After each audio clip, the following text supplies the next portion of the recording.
Hi, welcome to what I hope to be the first in many of a series of instructional based videos. I hope to make this a comprehensive series, so hopefully there'll be something for everybody. Start in very basic terms and basic technique, and hopefully range into the more intermediate and more advanced techniques. Today it's going to be very basic, so if you know these things, just skip on over to the next video or watch it if you want to. I don't know.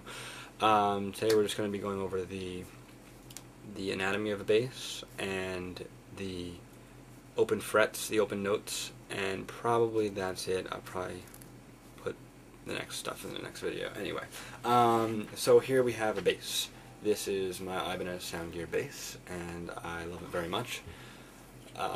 Back up a little bit so you can maybe see the whole thing. This right here is the body, this black mass that everything else is attached to.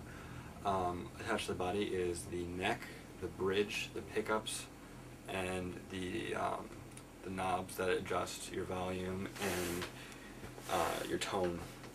On the neck, this is called the fretboard. Attached to that is the headstock with the tuning pegs.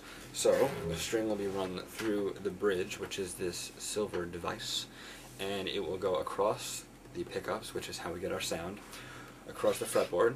This is where we'll be interacting with the bass, and across through whatever you want to call it, the nut, which helps keep the space between the strings and the fretboard at a good size, because you don't want it to be, you don't want your action, that's what they call action, the space between the fretboard and your strings, you don't want that to be too high or it'll be tough to press down.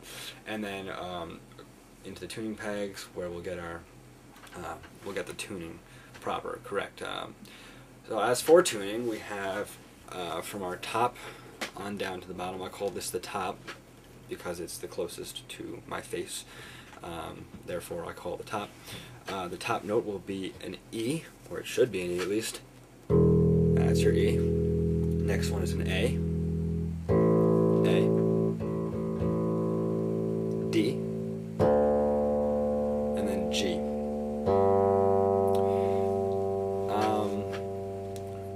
So that, you definitely want to memorize that. First and foremost, you want to memorize the names of the strings, because with the strings themselves you can actually figure out where all the other notes lie on the fretboard. But that's going to be for the next video, so stay tuned, and if this was too basic for you, move on over to the next ones, because they get good, I promise. Alright, thanks a lot.